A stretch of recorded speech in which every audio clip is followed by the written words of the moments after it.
So dear Zubin da, গান এটা দি থৈ গলা মোৰ মন অসহায় আজি তুমি বিনে আমি গোটে অসমখন অসহায় আসলতে চাব গলে তুমি আমাক এৰি থৈ গলা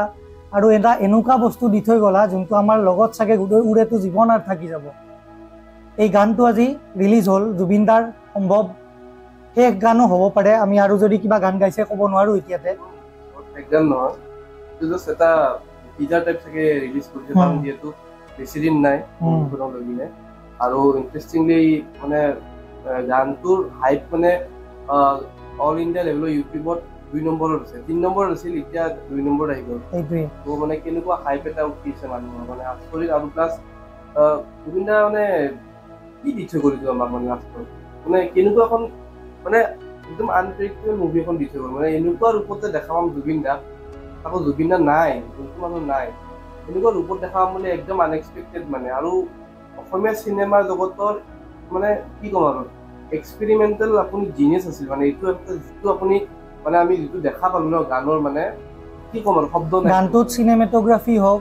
বা গানটোত যিখিনি আলাপ জুবিন দাই লৈছে যোন মানুহে এতিয়া কয় যে জুবিন দাই এটা টাইমত গান গাব নোৱাৰা হৈ গৈছিল বুলি সেইটো জুবিন দাই আজি এই গানটোৰ থ্ৰু দি আমাক বুজাই থৈ গ'ল যে তেওঁ লাষ্ট টাইমৰ লৈকে ইমান হাই ভোকেলত গান গাইছে ধেমালি নহয় আৰু প্লাছ মোৰ আৰু এটা এনেকুৱা ফিল এটা আহিছে মোৰ এইটো গান শুনি কিনে মোৰ আমাৰ পুৰণা জুবিন দাৰ লৈকে মনত পৰিছে 1990 একদম গান আছিল মানে যোনবিলাক মিনিংফুল আছিল অলপ মানুহৰ হৃদয় চুই যায় এতিয়াতো আৰু লাগাতকে বেছিকে হৃদয়খন চুই গৈছে আৰু প্লাছ মানে কি ক'ম আৰু মানে চকুৰটা যিটো মানে অন্ধ মানুহৰ এক্টিং কৰিছে আৰু ইমান ধুনীয়া লাগিছে মানুহজনক প্লাছ জিলিকি আছে একদম ৰাইট একদম মানে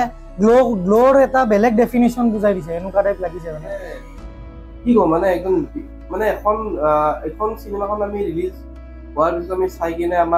আমি কম চাগে এজন মানুহ আছিল যোনে অসমৰ কাৰণে চব কৰি থৈ গ'ল লাষ্টত এখন এনেকুৱা মুভি এখন দি থৈ গ'ল যোনখন আমি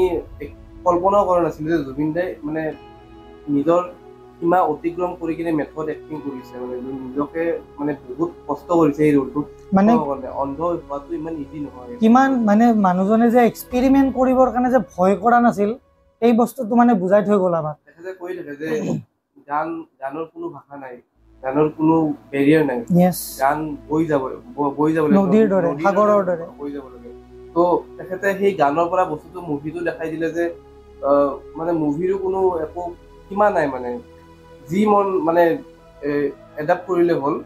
যেনেকুৱা মন তেনেকুৱাই বনাব পাৰে তো জুবিন দাই এইটো বস্তু দেখালে যে মানে অকল তেখেতে একশ্যন মুভি বা ৰোমান্টিক মুভিয়ে নহয় কি কৰা নাই তেওঁ নিজৰ লাইফটোত কি কৰা নাই গোটেইখিনি কৰি থৈ গ'ল আৰু চবতকৈ ডাঙৰ কথা এই গানটো এতিয়া ৰেকৰ্ড কায়ম কৰি আছে আমি মানে অসমখনক মানে চব ফালৰ পৰা গোটেই স্বীকৃতি দি গ'ল মানে যোন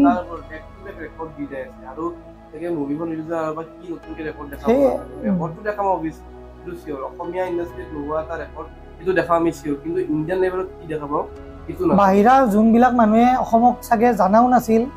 জুবিন দাই নিজে গুচি গৈ কিনেও আমাৰ অসমখনক চিনাকি দি থৈ গ'ল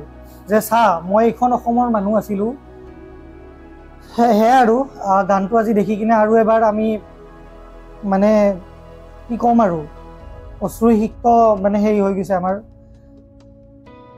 এইখিনি আছিল বেছি ক'বলগীয়া নাই কিন্তু গানটো মানে একদম মন চুই গৈছিল এতিয়া ওলাইছে লগৰ ভিডিঅ'টো চাই আমি মানে নিজকে ৰখাব নোৱাৰিলোঁ মানে এনেকুৱা লাগিছে যে চিনেমাখন পাৰিলে এতিয়াই চাওঁ নেকি জুবিন দা জীয়াই আছে নেকি এতিয়া ক'ৰবাত আমাক নিজে তেখেতে ৰিলিজ দিলে নেকি গানটো মানুহে কেনেকুৱা মোৰ এতিয়াও এনেকুৱা লাগিছে যে জুবিন দা ইয়াতে আছে আমাৰ গুৱাহাটীতে আছে এনেকুৱা এটা ফিল এটা আহি আছে গানটো এনেকুৱা দি গ'ল এতিয়া কি ক'ম আজি লাষ্ট শ্বুটিং হৈ গ'ল ৰয়েল কৰিবলৈ আশা হ'ল গোটেইখিনি ভালকৈ যাওক পষ্ট প্ৰডাকশ্যনৰ কাম অলমষ্ট কমপ্লিট হৈছে বোলে তো আমি খুব সোনকালে চাগে ট্ৰেইলাৰটো আৰু মষ্ট প্ৰবলি মই এটা কথা কওঁ মুভিখনতো গোটেইখিনি শ্বুটিং আমাৰ শ্ৰীলংকাত হৈছে আৰু প্লাছ এইখন এখন মিউজিকেল ৰোমেন্স মুভি হ'ব য'ত আমাৰ হিৰো জুবিন দা অন্ধ হ'ব লগতে আমাৰ নীল আকাশ আছে আৰু আচুৰ্য বৰপাত্ৰ আছে আৰু মোৰ গানটো চাই কিনে এনেকুৱা লাগিছে যোনজন হিৰইন হয় আমাৰ জুবিন দাক ক'ৰবাত চাগে লগ পাই কিনে মাতটো বহুত ধুনীয়া দেখা পাই কিনে তেখেতক চাগে গান গাবৰ কাৰণে এই হিৰইনজনে জোৰ কৰে সেনেকুৱা কিবা প্ৰেডিকশ্যন তেনেকুৱা লাগি আছে তেনেকে লাহে লাহে বহুত মানে কিন্তু গানটোৰ পৰা আমি এতিয়া এইটো গম পাওঁ যে আমাৰ মানে যোনটো এক্সপেক্টেশ্যন আছিল মুভিখনক লৈ কিনে এতিয়া একদম মানে আকাশ পাৰ হৈ গৈছে বুলি ক'ব পাৰে। মানে কি গান বনাইছে, কি গান লিখিছে, কি গান বনাইছে, ক'ব লগা নাই একো নাই আৰু 7টা জনম আহিলেও চাগে বলিউডৰ বা বাহিৰা কোনোবা ছিংগাৰে এনেকুৱা এটা মাষ্টাৰ পিচ এটা ক্ৰিয়েট কৰিবৰ কাৰণে নোৱাৰে। প্লিজ এটা এনেকুৱা মানুহ যাৰ লগত কাৰো কম্পেৰিজন নহয়, মাইকেল জেকচনৰ লগতো নহয়, কাৰো লগতে নহয়, জেকচনৰ লগতো নহয়, কাৰো লগতে নহয়, জুবিন দা বেলেগ হয়। জুবিনদাৰ ছেকেণ্ড দ্বিতীয় নাহে, দ্বিতীয় নাই। এইখিনিয়ে আৰু আমি ভিডিঅ'টো বনালোঁ দৌৰা দৌৰিকৈ। আপোনালোকে ভাল পাইছে যদি নিশ্চয় লাইক কৰিব, শ্বেয়াৰ কৰিব, ছাবস্ক্ৰাইব কৰিব। বাকী আমি জুবিন দাৰ চিনেমাখনৰ কাৰণে অতিকৈ আগ্ৰহী হৈ ৰখি আছোঁ। অসমৰ গোটেই জনতাই হিলদল ভাঙি গৈ কিনে এইখন চিনেমা চাব লাগিব।